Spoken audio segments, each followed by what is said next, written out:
The Lord is about to reveal something extraordinary to you today, something that has been hidden in plain sight throughout your life journey.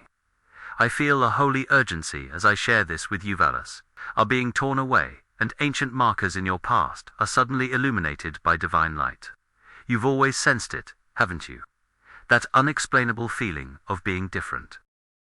Not in a way that made you feel superior, but in a way that often left you wondering why you couldn't just fit in like everyone else.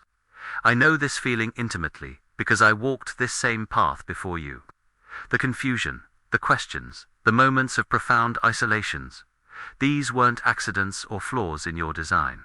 They were divine fingerprints. Before I formed you in the womb, I knew you. Before you were born, I sanctified you. These words from Jeremiah 1-5 weren't just for a prophet from ancient times.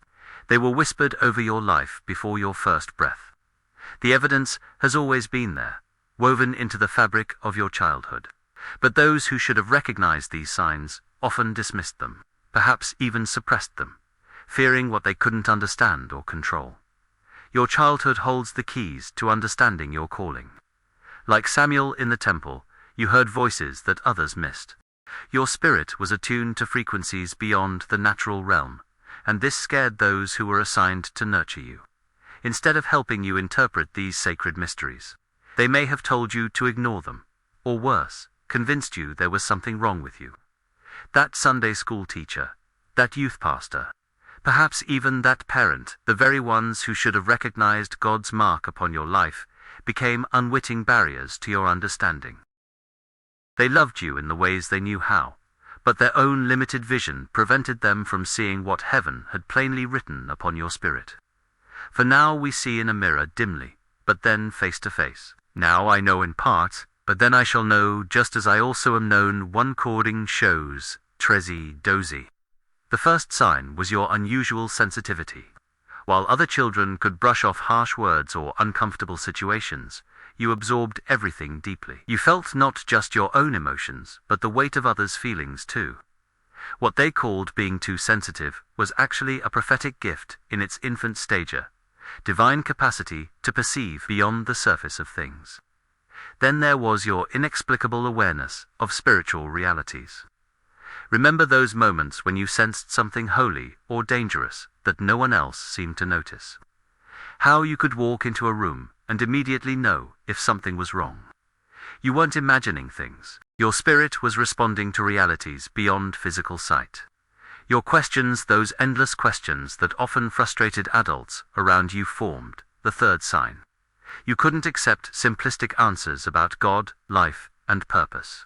Even as a child, you hungered for deeper truth. Why does God allow suffering? What happens when we die? How does God speak to us? These weren't signs of doubt, as some may have labeled them. They were evidence of a spirit being prepared for profound revelation. The fourth sign manifested in your dreams. Those vivid, sometimes frightening, sometimes glorious dreams that felt more real than waking life, they were heaven's nighttime academy. While your body rested, your spirit was being schooled in eternal mysteries. Like Joseph of old, God was speaking to you in the language of symbols and metaphors, preparing you for a future role in his divine narrative. Your unusual empathy for the suffering and marginalized was the fifth unmistakable mark. While other children might have ignored or even mocked the outcast, you felt drawn to them. This wasn't mere kindness. It was Christ's heart beating within you, pulling you toward those he most closely identifies with. The Spirit of the Lord is upon me, because he has anointed me to preach the gospel to the poor. Double quotes Luke 4:18. Perhaps one of the most painful signs was your sixth, the peculiar opposition you faced. Think back, wasn't there always someone who seemed inexplicably determined to silence you, to break your spirit, to make you doubt yourself?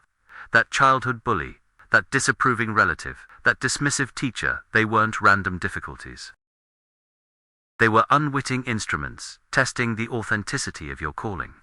What the enemy meant for destruction, God permitted as preparation.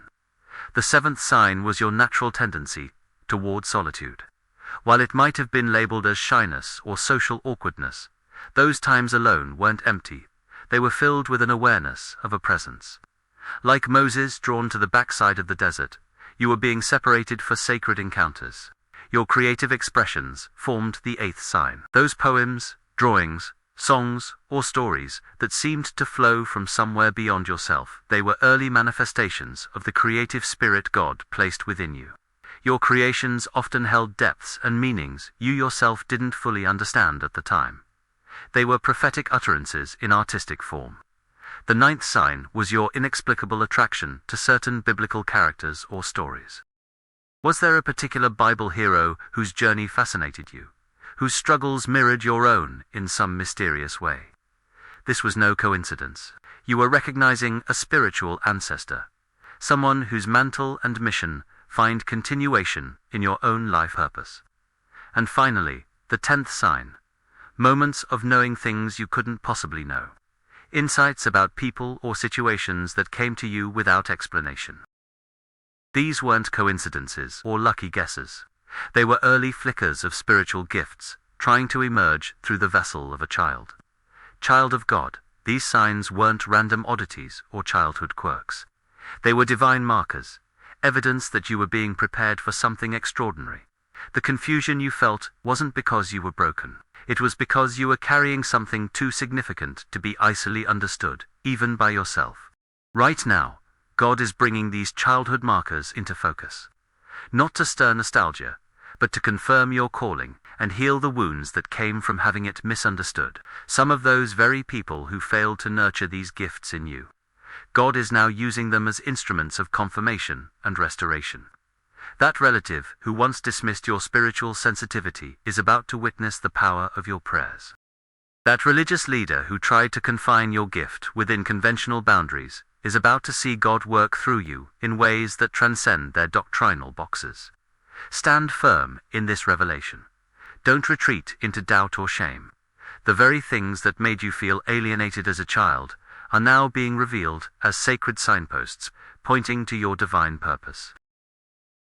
You are not defined by their failure to recognize what God placed in you, but by the unfolding revelation of who you have always been in Him. What heaven marked within you cannot be erased by human misunderstanding.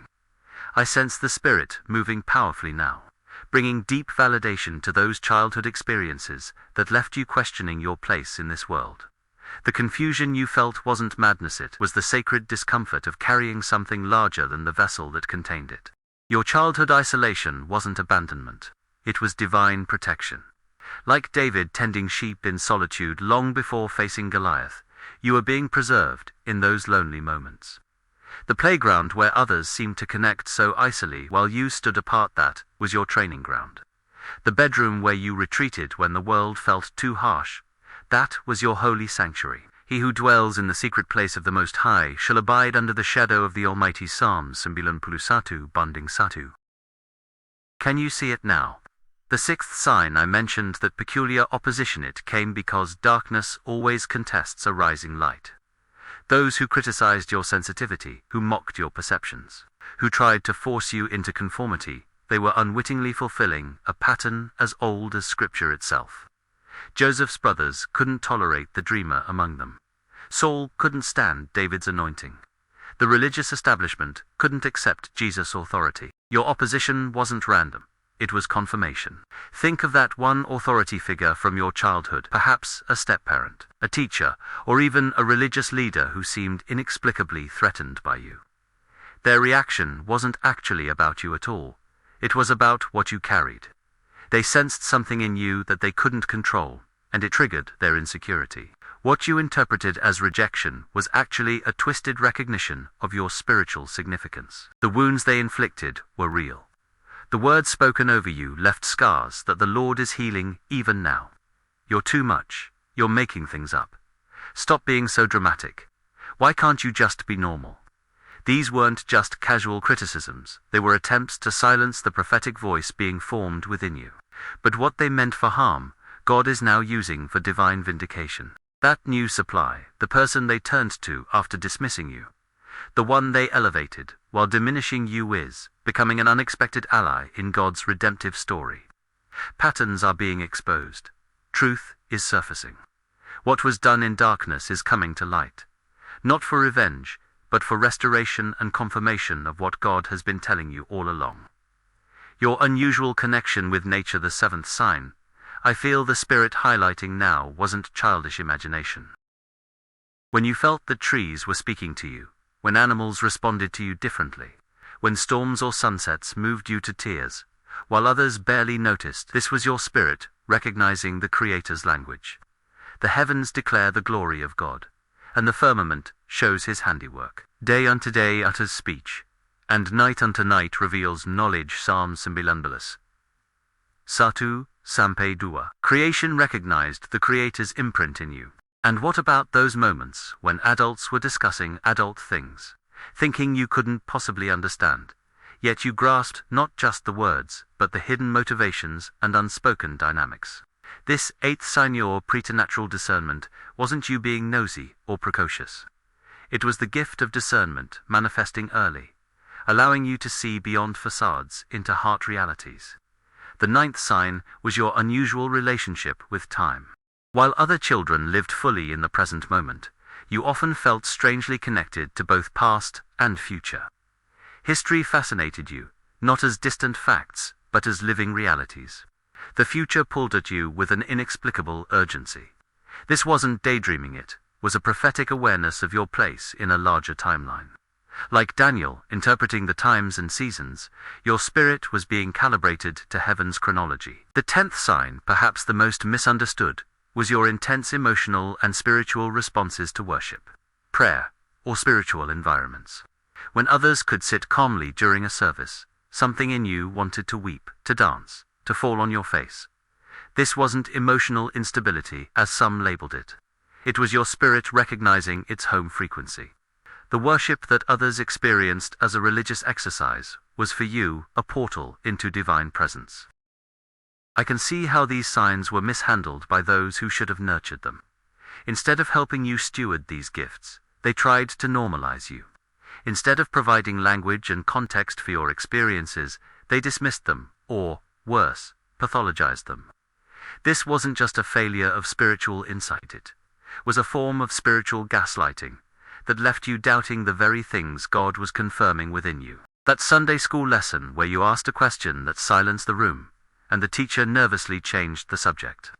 That moment in youth group when you shared a dream or vision, and everyone looked uncomfortable.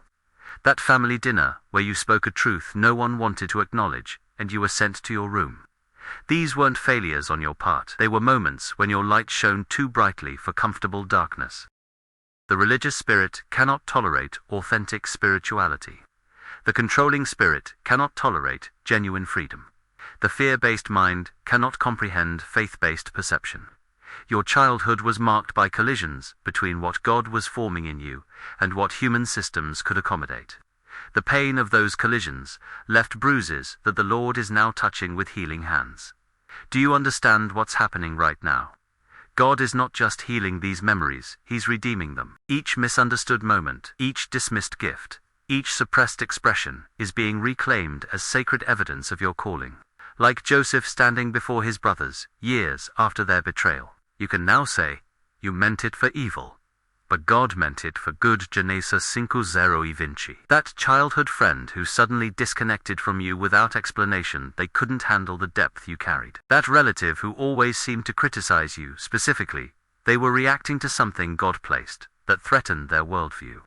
That religious leader who subtly undermined your confidence, they sensed an authority in you that didn't come from their institution. And now divine justice is unfolding. Not in vengeance, but in vindication. Those who dismissed your perceptions are beginning to see with new eyes.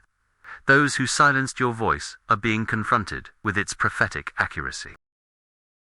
Those who tried to diminish your light are now standing in need of its illumination. This isn't about your vindication. It's about God confirming what He has been speaking all along.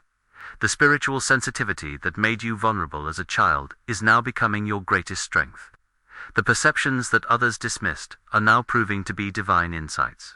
The questions that made adults uncomfortable are now opening doors to deeper truth. The dreams that seemed too fantastical are now aligning with God's revealed purposes.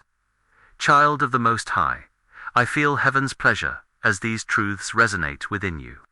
The Spirit of God is breathing on these dry bones of forgotten identity and divine purpose. What was dismembered through misunderstanding and spiritual manipulation is being reassembled by divine hands. Can these bones live?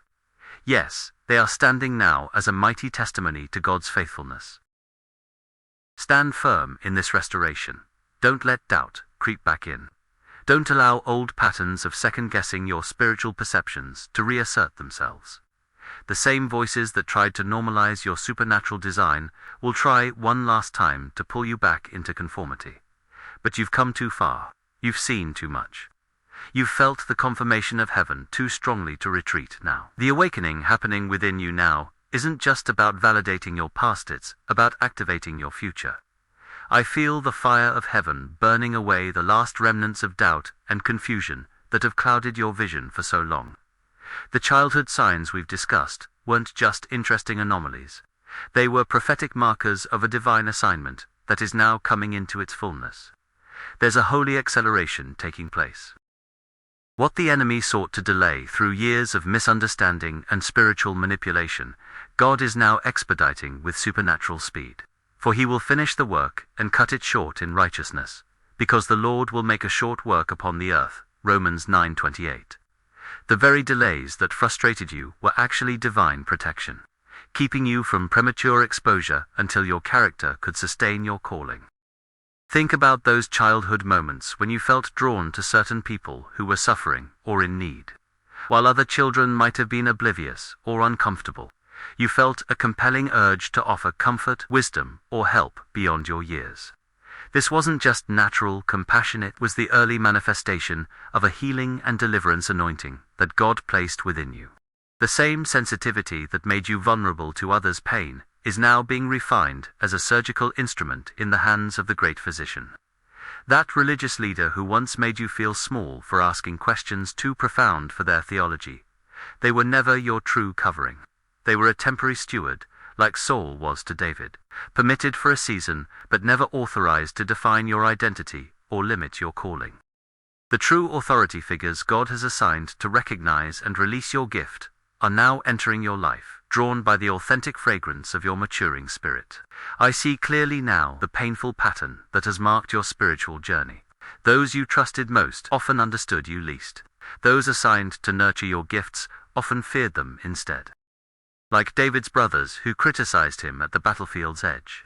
Those who should have championed your courage often challenged your motives. For a day in your courts is better than 1,000 elsewhere. I would rather be a doorkeeper in the house of my God than dwell in the tents of wickedness. Psalm de Lapenplumpat, Banding Sapula.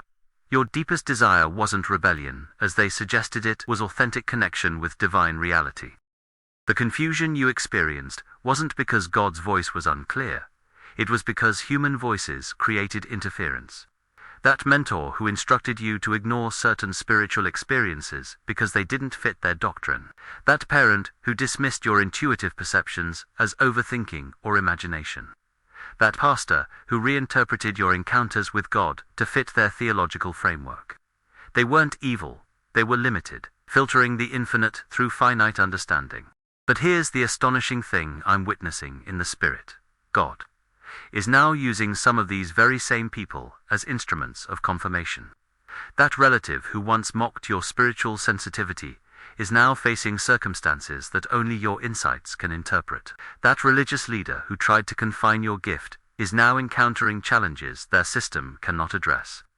That friend who distanced themselves from your intensity is now desperate for the very wisdom they once avoided. This isn't about revenge, it's about redemption. It's not about proving them wrong, it's about proving God faithful. Your assignment isn't to condemn those who misunderstood you, but to offer the very gifts they rejected as healing for their current need. But I say to you, love your enemies, bless those who curse you, do good to those who hate you, and pray for those who spitefully use you and persecute you. Matthew 5:44. This is your moment of Christ-like triumph, offering living water to those who once denied you a cup. The childhood dreams that seemed impossibly grand weren't delusions of grandeur.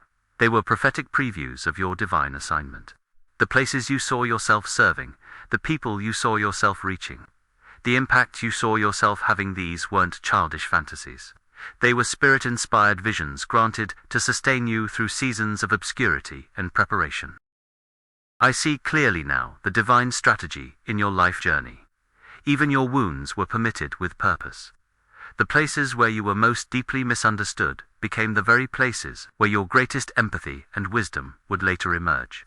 The religious manipulation you endured wasn't just something to survive, it was something to study, understanding its patterns so thoroughly that you could later dismantle them with truth and grace. Your unusual childhood interest in specific biblical characters wasn't random. It was divine resonance, your spirit, recognizing spiritual DNA, similar to your own. Like Elijah's mantle falling on Elisha, the spiritual legacies of these biblical figures have been conferred upon your life. Their challenges foreshadowed yours. Their breakthroughs prophesied yours. Their relationship with God modeled aspects of what yours would become. The spiritual landscape is shifting dramatically around you now. Can you sense it?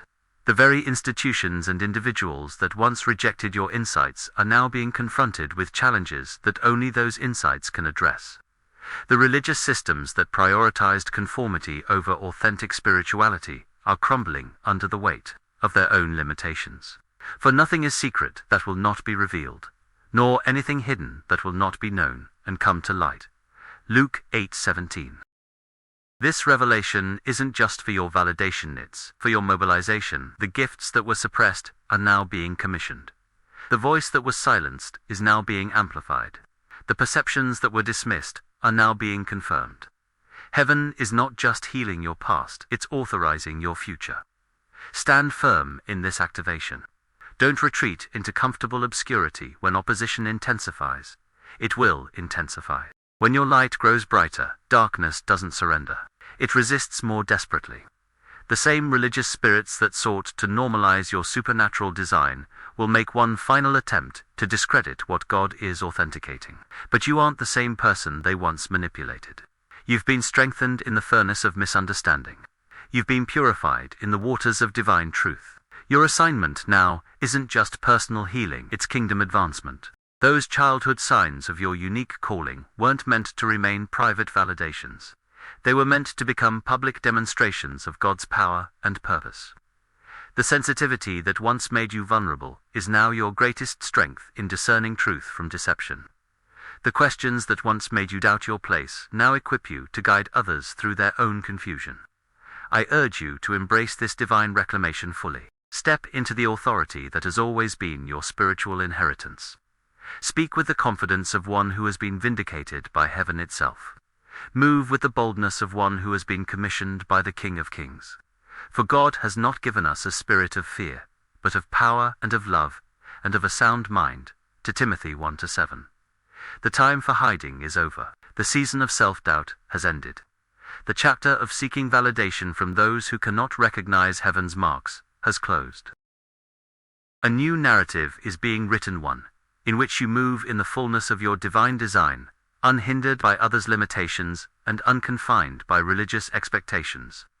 Let me speak directly to your spirit right now. You are not what they said you were. You are not too much, too intense, too sensitive, too questioning, or too different. You are exactly as God designed you to be, uniquely equipped for a purpose that only you can fulfill. The very aspects of your being that made you feel alienated were divine markers of your special assignment in this critical hour of history. God is not just restoring what was taken, He's releasing what was always intended. The spiritual gifts that flickered inconsistently in your childhood are now being fanned into sustained flame. The prophetic perceptions that came in fragments are now forming a coherent vision.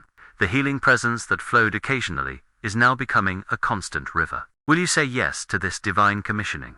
Will you allow the fullness of your calling to emerge, even when it disrupts comfortable relationships and challenges established systems? Will you trust the voice of God above the familiar voices of limitation that have shaped your self-perception for too long? I invite you today to make a declaration of spiritual independence, not in rebellion against legitimate authority, but in alignment with heaven's higher authorization. Speak it from your spirit. I am who God says I am. I see what God shows me.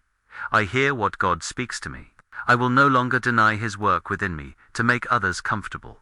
Write this declaration in the comments below. My childhood signs were God's divine markers. I stand in my purpose now. This simple act of public affirmation breaks the power of hidden doubt and releases angels to align circumstances with your awakened identity. Join others who are experiencing this same divine reclamation, creating a community of confirmation where your journey validates theirs and their breakthrough encourages yours. You were set apart not to stand alone, but to help others find their way. The confusion you navigated, the manipulation you survived, the insights you protected, all of these now become a roadmap for those still trapped in religious performance and spiritual confusion. Your testimony isn't just about what God did for you, it's about what He wants to do through you. The Lord says, "You are not defined by what they did to you, but by what I am restoring in you. You are not the sum of their misunderstandings, but the fulfillment of my divine understanding. You are not who they failed to recognize, but who I have always known you to be."